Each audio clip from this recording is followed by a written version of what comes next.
More Daevite SCPs.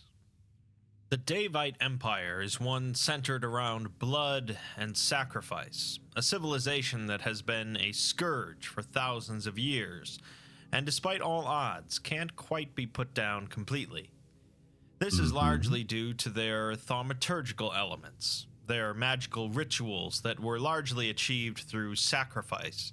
Thaumaturgy, also simply known as magic, is the use of energy to warp reality. Those who use thaumaturgy are called thaumaturges, or according to the SCP Foundation and Global Occult Coalition, type blues. Alright, so basically just magic that warps reality, which I think we learned last time because of that one SCP that was like the book that kind of just changes history for them so they don't get wiped out no matter what. I've covered the Daevites briefly before in one of my first SCP videos, but this time we'll be continuing to look at a few more anomalies cataloged by the Foundation in connection with the Daevite Empire.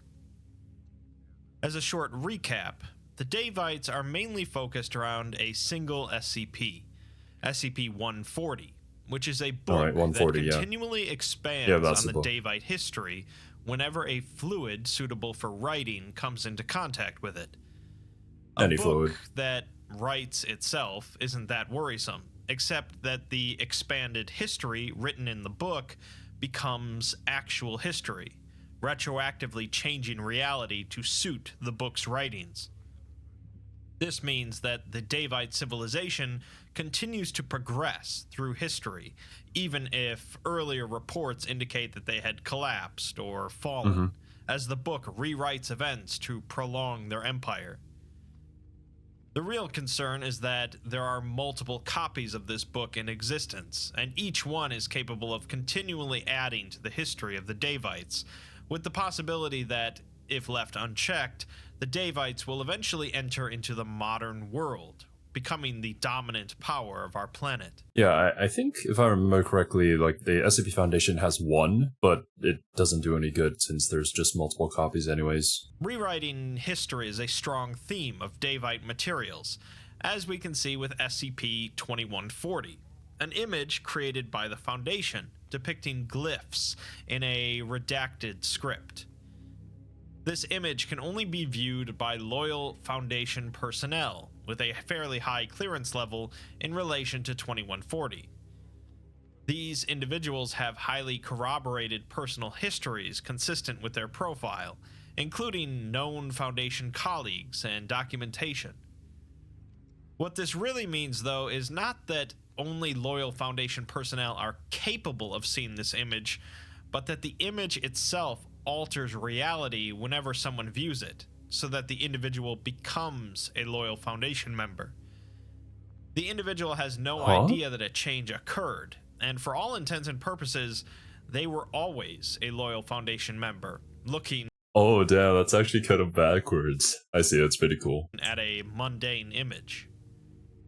The Foundation suspects that this anomaly follows a path of least resistance, altering the minimum amount of details necessary in order for a person to end up in the Foundation with clearance to access the image.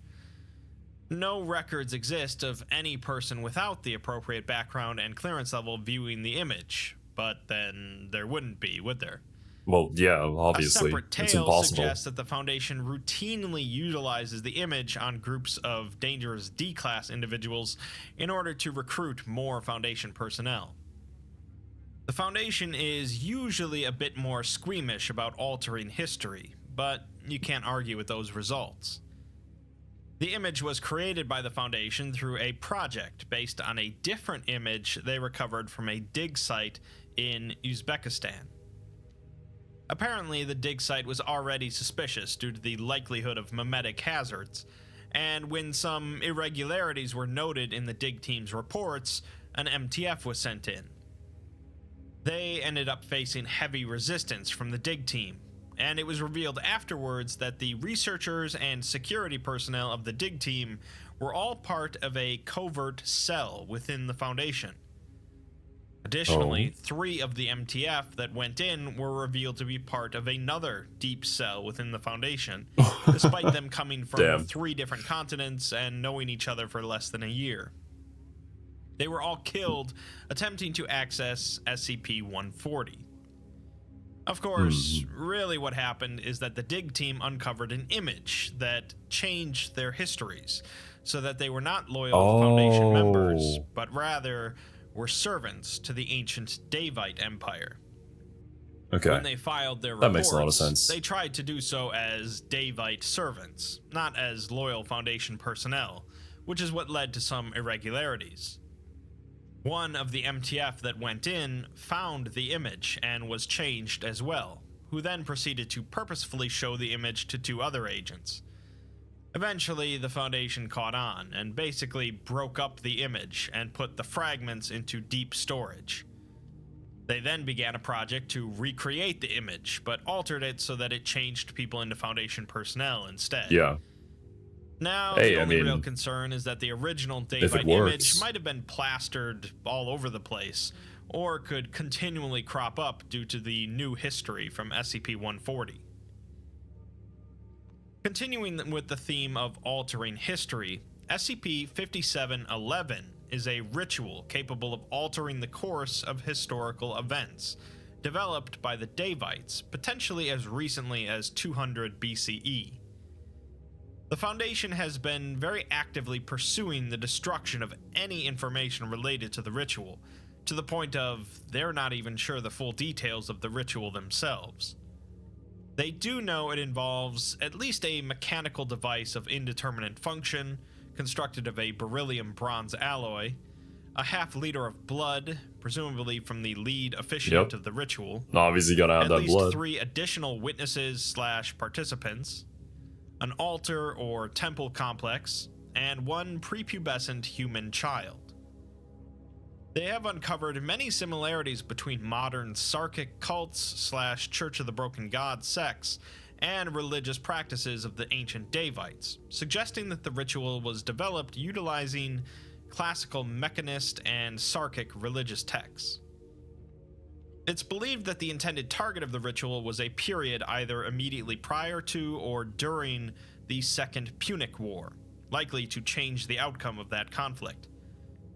The temple complex that was built to carry out this ritual consists of several small residential dwellings, an open-air temple, and a large flat pyramid with a recessed top containing an altar. The interior of the pyramid contains several damaged pieces of anomalous machinery, and beneath it is a network of tunnels connecting the complex, along with some vast open pits with depths greater than 100 meters. At some point, a temporal restructuring event occurred at the site of this temple complex, resulting in the sudden appearance of a massive black dome. 2 hours later, the dome disappeared, and an MTF went in to investigate. Part of the ritual. Monitoring devices over 200 kilometers away picked up a flux in tachyons from the event, and calculations suggest that it was likely the most powerful known temporal event in Foundation history.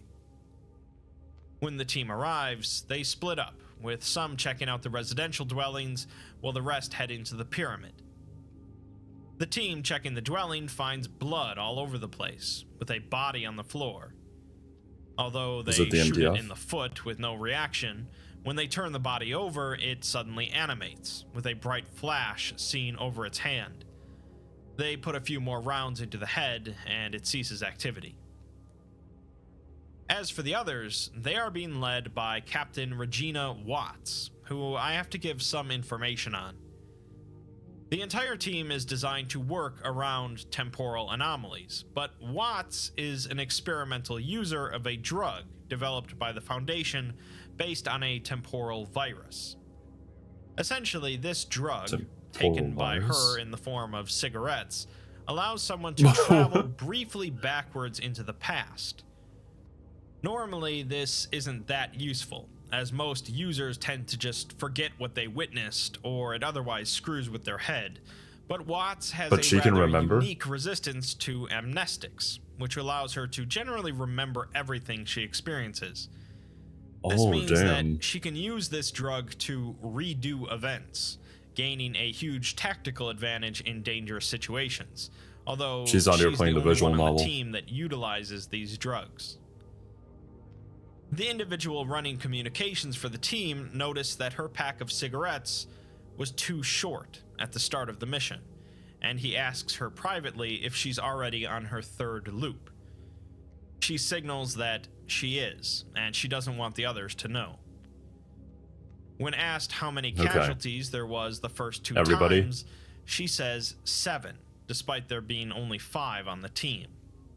7? Back in the dwellings, one of the team finds a desk containing a journal and a number of other ritual materials, such as an ornamental dagger and dried herbs.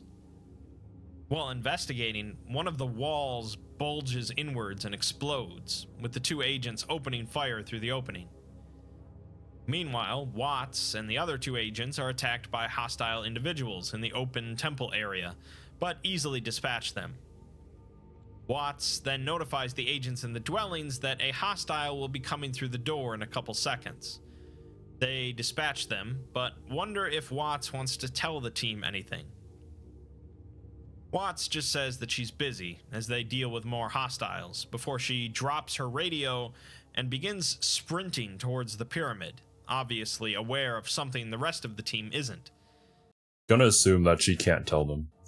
The team is informed that she's on her third loop, and that something is likely quite wrong. The 2 that were with Watts chase after her into the pyramid, finding 2 bodies in unmarked tactical gear in the entrance. One of them finds some Daevite glyphs that render them mute, and they find 3 more bodies with tactical gear alongside 5 figures in classical Daevite ritual clothing, with signs of burning around their palms and eyes. Gunfire continues to ring out across the temple complex as they uncover more bodies before reaching an elevated platform at the center of the pyramid. Here, they find over a dozen bodies, along with a bronze mechanical apparatus and the body of a female child. Moving past this area onto a thin platform, they find Captain Watts, sitting on the floor with her gun in her hand. She appears to be rather shaken, but puts the gun down as one of the team steps around her to a body on the floor wearing tactical gear. Upon removing the mask, they find it to be a match for Captain Watts, with a self-inflicted gunshot wound to the temple. What? The transcript ends here, but we're given some excerpts from a journal recovered from the dwellings, written by a man named Khazard bin Al-Arath. Al-Arath is believed to be one of the last remaining blood descendants of the Daevite priesthood, and considers SCP-5711 to be his life's work. The first entry speaks of Al-Arath finding some other descendants of Daevite blood hiding amongst the Sarkites. He wonders how many of their people have been lost to time, or are contained by the Foundation, and he hungers for the days to come. He mentions SCP-140, and although it may be lost to them, there are copies of it that could bring about their promised future. Copies everywhere. In the second entry, he curses the Roman Empire for mocking the Daevite legacy and bringing about their downfall. He ponders if the ones who lived among the Sarkites may know of a way to alter history and cleanse it of the Roman perversion. In the third entry, Al-Arath writes that he has brought in 7 members that were formerly of the Church of the Broken God. Although they are suspicious of the Sarkites, Al-Arath believes that he can unify them. They brought with them a copy of SCP-140, and Al-Arath thinks that if history is altered so that Hannibal was a Daevite, it could completely change reality. As for the bronze apparatus, the ones that came from the church are well accustomed to forging metal, but the Sarkites are wary of it. Al-Arath says that they will each sleep with an ingot of bronze beneath their pillows to help them understand, and if they don't, they will be used as part of the foundation of the temple. In the next entry, he elaborates on this, stating that a sacrifice of 5 individuals was performed to create the foundation of the temple. The former church members are working on the divine machine, while the former Sarkites are working on the arts of flesh. Although Alaroth doesn't mention details about the ritual, he does say that it is less elegant than SCP-140, and it may be difficult to find a suitable offering and setting. We have to assume that the copy of 140 possessed by them doesn't function the same as the one contained by the Foundation. Otherwise, it would be a simple matter of just filling it with writing fluid to recreate history. Yep. The journal finishes with Alaroth praising the genius of the ancient Daevites and how they found the perfect offering, which combined with the flesh crafter's eye to anatomy and the machinist's divine artifice will manifest their destiny. Unfortunately, the last entry, likely written during the event, is written in a much sloppier style, with Alaroth writing that their triumph is dashed to rubble, and he wonders why their god has left them. Lastly, we have an audio recording from Captain Watts that she recorded during the mission, although she doesn't currently remember recording it. Yeah, I need to know what happened here. She says that 10 of them went into the pyramid during the 10? event, with 8 of them dropping before they made into the ritual chamber due to the large number of hostiles. She and a man named Sergeant Russell, of which the Foundation has no record of, entered the ritual chamber and found the cultists cutting pieces off of the young girl hanging in the middle. The 2 of them slaughtered the group, but more hostiles emerged from upstairs and killed Russell with a dagger. Watts ran for cover, leaving behind a glyph in one of the stairwells, SCP-2140. This will cause any of the cultists who look at it to instantly become loyal Foundation members and change history to suit it, which would certainly mess with the cult a bit. Watts then reveals that she's recording this during her 20th loop. Oh, damn. She finishes by saying that if you're listening to this, know that the world was once okay, and that the good guys went down swinging. She says that she tried, and she's sorry it wasn't enough, before shooting herself. Whatever Watts managed to do in there seems to have worked to maintain normalcy, as the world is not currently controlled by the Daevites.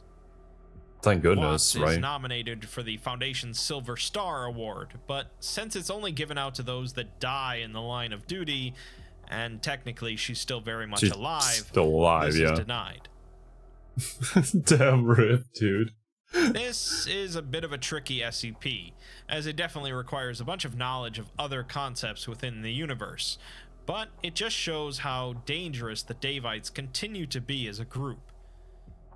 Not only do they have descendants that are continually focused on rewriting history to expand the Daevite Empire, this expanded history continues to add more and more Daevite descendants and anomalies. Okay, so what I'm going to assume happened in there is just like reality started changing, and that's why all the details don't really match up, like the number of people that went in, the people who were assigned to the job, their names, who people are affiliated to, the number of deaths. They're all just messed up. Trying to sit here and order the events in my head is not going to end well, I think. So yeah, we're just gonna accept that at face value. What happened, something good happened, but it's still out there, I guess. Another rather wild Daevite SCP is SCP-4008, an anomaly based around Foundation Site 183, which may or may not exist.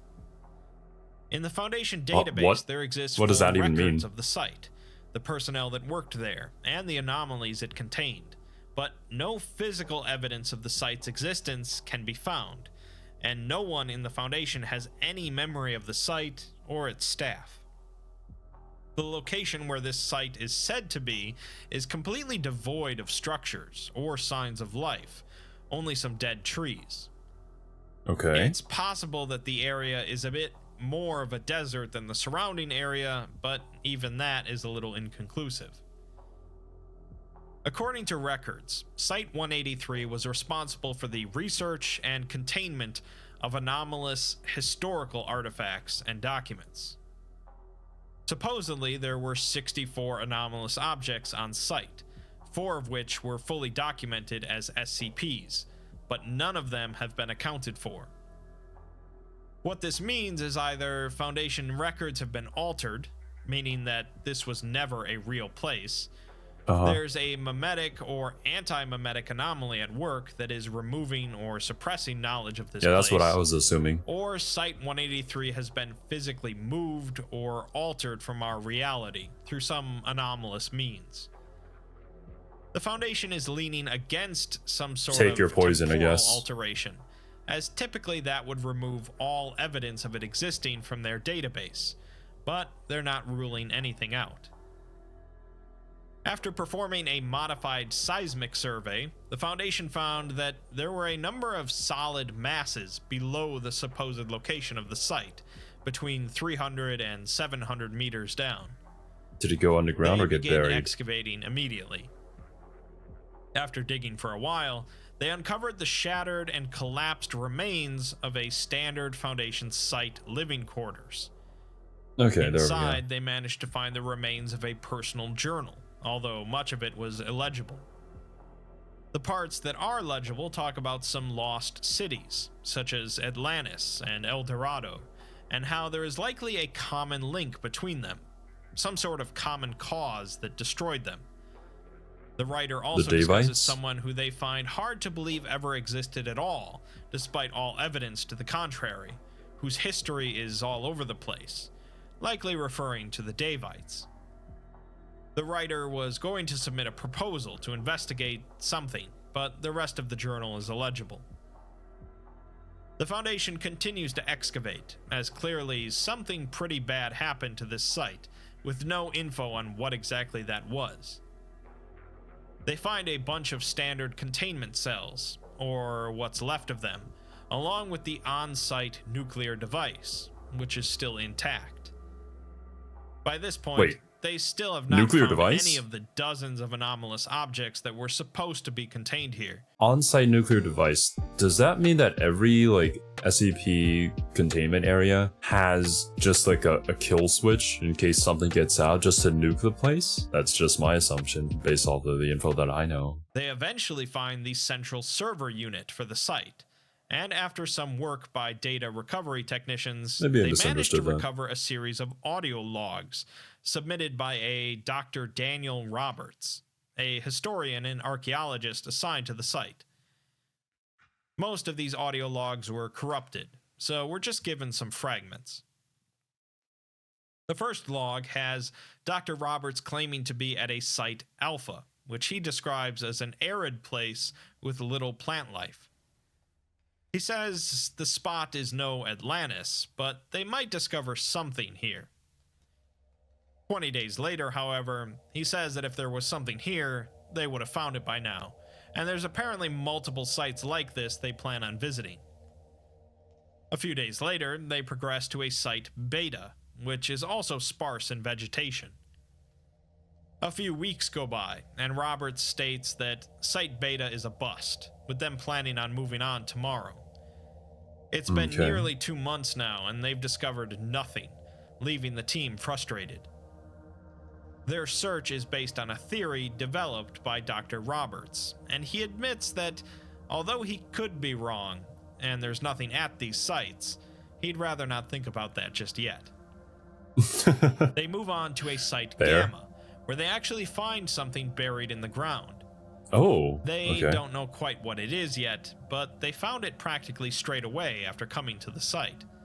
I mean, does anybody ever know what they find? He announces that in an they SCP uncovered universe? a ruined structure, which sounds pretty familiar. He states that the structure was ruined through more than just natural deterioration. Instead, it's like something smashed through the top of it and dragged it underground.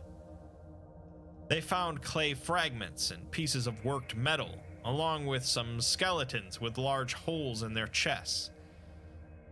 10 days later, he says that they've made some remarkable discoveries here. They found a number of anomalous objects, mostly pretty minor stuff like a quill that produces its own ink. He says that in the distant past, be very useful to use have. of anomalies such as these were far more common, at least in the upper classes of society. The structures they've uncovered at this site were not mansions, though. Instead, just simple houses, or maybe a trading outpost. All they really can deduce about what happened here is that it happened fast, and it utterly destroyed every building here. Every structure they've uncovered has been completely obliterated, some smashed together into a ruined mass, and the structures were scattered across all sorts of different depths underground. The only exception to this is a circular area in what they guess would be the center of the city, around 100 meters across, where they didn't find a single ruin. Another couple weeks go by, and even though they've only scratched the surface of things to discover here, apparently they have a schedule to maintain, so they move on to the next site. Robert suspects that there must have been survivors of the event here, or people that knew about it, and he hopes to find more info at Site Delta. Unfortunately, there was nothing at Delta, and they eventually moved on to Site Epsilon, where after 17 days, they finally found something. Okay. It appears to be the same sort of ruins they found at Gamma, but much smaller, possibly a small town or military outpost. 2 days later, Robert says he's pretty certain this was a military camp, as they found a number of weapons and scraps of armor. He deduces that this was some sort of forward post to ward against Daevite incursion, as they would have had a clear view for miles to see any approaching armies. It seems that the Daevites didn't need an army, though. On day 21 at Epsilon, they managed to actually find the remains of a Deva. Robert says it's uncomfortable to look at, like something in the back of his brain is screaming at him to run away. The body is getting shipped back for analysis, but it did have some documents on it that have been anomalously preserved in some way. After translating them, they indicate that the deceased Deva was leading a small group with the goal of infiltrating and destroying this outpost, using an unnamed weapon or magic. So did they succeed? It's unclear whether this was intended as a suicide happen? Mission or if something just went wrong, but the documents indicate a Daevite outpost hidden in the mountains nearby. The team decides to pack up and try and find this outpost. It takes them a couple days, but they do. Robert says that it's a treasure trove of Daevite history, containing minor anomalous objects, preserved documents, artwork, and Daevite weaponry. They also find something like a seed, big enough to fill your palm, encased in a translucent crystalline material. The seed was clearly given a place of reverence in the outpost, and looking at it physically hurts Roberts, feeling like needles stabbing through his eyes. Probably not a good idea to mess with it. He says he's heading back to Site 183 to research everything they found here. 10 days after discovering that Site 183 didn't seem to exist, a group of Foundation personnel made contact with another site. They matched the identities of a number of individuals that were documented as working at Site 183, and they claimed that they had been working at a dig site until 8 days ago, when they all began to realize that they had no memory of why they were working there. It took them 8 days to travel on foot to the nearest site, with none of their communication equipment working due to it being connected to a non-responsive site, 183. Yep. The individuals seemed to have no memory of Site 183 or any of the work they did there, but the Foundation checked out the dig site they were at and did find the ruins of a partially unearthed city. Was it the seed that was the cause? They uncovered Dr. Roberts' initial proposal on the site's server, in which he essentially proposes that a number of lost cities bordering the ancient Daevite Empire were all destroyed through some sort of common cause. Each location he has in mind is unusually barren compared to the area around it. Historical records of surrounding regions show a number of events that could be explained by the sudden disappearance of a major city, and the areas in question have a known history of conflict with the Daevites. He proposes that he takes a team to check out these sites in order to uncover more information about the Daevites, which he did. The final document we're given that was found on the server is a work-in-progress SCP document for the seed that Roberts found, mostly based on the document they found with it. It's believed to be a plant developed by the Daevites to function as a weapon of mass destruction. Amazing. The seed itself possesses Incredible. a mild cognitohazardous effect, causing a painful sensation to anyone that looks at it. When So that's what he planted, was feeling, however, yeah. It will immediately begin to grow at an incredibly advanced rate, developing into a fully grown tree in around 5 minutes. This tree will measure between 1.2 and 1.5 kilometers tall. What? With a trunk diameter averaging around 70 meters. Okay, so I'm going to assume that whatever happened to those cities was this tree growing. And that would kind of explain it, like everything getting pushed downwards because like the tree growing and then the roots spreading out and stuff like that. Maybe? Roots grow outward from the tree to a distance of around 3 kilometers, ranging from 50 meters above ground to over 900 meters below. This growing process will leach significant quantities of minerals and water from that's the why ground. nothing is growing there. That's why it's more Once barren fully than the other grown, places. The tree produces an anti-mimetic effect, causing anyone affected to lose all memories of anything within the area containing the tree. Damn. The way it achieves this is rather unique, believed to be caused by an anomalous alteration to the electromagnetic spectrum, meaning that all visible light contains this anti-meme. Essentially, once the tree is grown, the anti-mimetic effect covers the globe almost instantly. Everything the After light around an touches. hour, the tree will rapidly begin to break down into gas and particulate matter within 10 minutes, leaving nothing behind. The ground, displaced by the massive tree, will collapse, burying anything on the surface and leaving behind only a barren area of land. The document found with the seed contains some text from the Daevites. That is a weapon where of they mass state destruction. that the tree's roots will tear the land, and its leaves will rend the sky itself, shattering men's minds. Thousands of Daevites died so that they could acquire this seed of destruction, and now their blood will be carried into eternity by the tree's branches. Dr. Roberts finishes the document by stating that they're going to do some testing on these 3 seeds they found. And Oh no, dude. Is that why nobody remembers Site, what was it, 183? Is that what happened to Site 183? One of the seeds actually grew? see what they can discover. The Foundation has yet to find any of the seeds mentioned in the document. Yeah, I think that's exactly what happened. What obviously happened is that Dr. Roberts inadvertently activated one of these seeds while experimenting with it at Site 183, and it proceeded to grow and demolish the entire site. As a mad scientist, you need to know what you're working on, alright?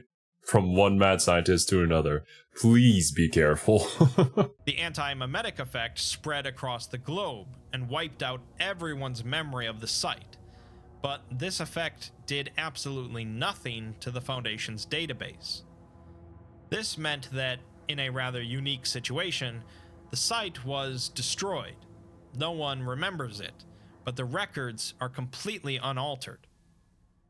Still, the Daevites developed quite a weapon of mass destruction here. Basically a botanical nuke. That's a good way to put it. As usual with the Daevites, everything connects back to SCP-140. Those seeds might not have even existed in reality 50 years ago, but continual progress from SCP-140 or other anomalies like it continue to expand on Daevite history, I mean, it can make more anything and more possible. to our reality. This is why the Daevites are such a big threat, as the Foundation really has very little control over history being rewritten like this. More weapons of mass destruction could spontaneously appear, and more Daevite cultists that are interested in spreading them. and all the Foundation can do is keep a watchful eye. Mussolini once said that it is blood which moves the wheels of history, and I think for the Daevites, that continues to be very true. Some really interesting SCPs here. Definitely some mind-bending ones. Well, for both the SCP members and us as the viewers, just to try and wrap our heads around their concepts.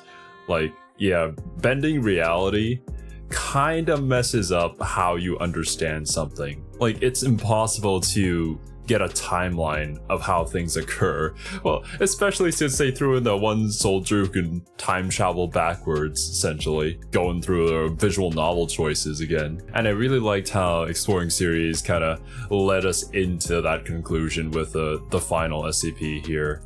Like, oh yeah, there's an unusually barren piece of land, right?